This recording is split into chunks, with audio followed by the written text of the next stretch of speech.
So I sold 20 old cows at Smoothing, but Karen's got one that's named number 1. Her name is Missy.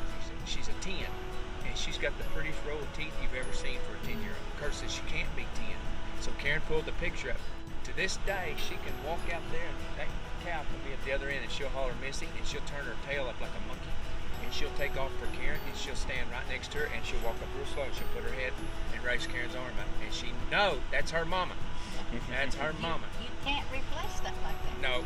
I got a Ask Curtis about the time he made notes, and we had an ostrich in the pen over here, and all of a sudden that ostrich goes like this. You think Curtis didn't have a hold of that ostrich's neck? He went after that notes down his throat. Ask Curtis about the ostrich in his notes. That was cool. We met with the Corps of Engineers, ODOT, and everybody. There was 2 proposals at that time when I went to the Capitol because I was coordinator down here in Norman. Right. The closest of the river crossing is at Tecumseh. The closest river narrowing is at Tecumseh. This is way longer. This is 3 times. It's going to be 4 times the money on the bridge. Okay. Then they discussed bringing Highway 4 on around and tying it into 9, making that turnpike into Highway 9, taking Highway 9 straight out over the interstate, over to Goldsby, and cutting it back into Highway 9.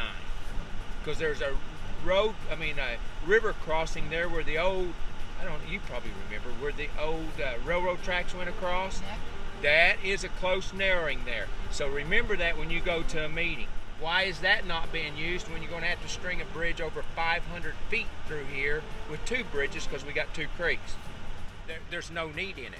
There's no need in it. You're going to go up through homes and take everybody's homes away when you got a perfectly road over there that they've already discussed 20, 30 years ago that they knew they were going to do? Yeah. That's stupid. That condemnation deal is a bunch of bull. So if you don't understand the law, everybody's went to school together, so everybody knows everybody. Everybody scratches everybody's back. I says, you don't do that to farming people. They're smarter than this. That's when they started laying this more sewer line through here. These engineers knew more than anybody else. Don says you don't dig more than 4 or 5 foot out here. You're going to hit water. No, we don't know what we're doing. They hauled in, 6, 8 semi-loads of gravel. I remember to fill that hole. I remember that.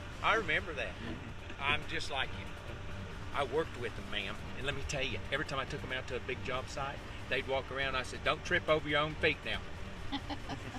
They'd get so mad at me. I says, "Y'all are book smart, but common sense is how we do this." Like and we talk to people. When that river was cutting real bad over here a few years ago, C.T. Stalling was over here, and he went down there with Don.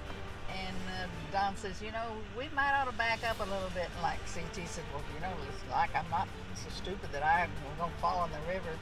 But he went in and listened to Don. They backed up, and here come this crack. And right where they were standing, one old hunk and piece of land fell off in there. And he says, oh, I guess you know what you're talking about, Don. It is washing back there. I'm going to redo a little bit of the fence, but that's it. Yeah, my name's Mark Straka. I work for OG&E and I attended that meetings. They want to just do whatever they want to do, and it's time people say no.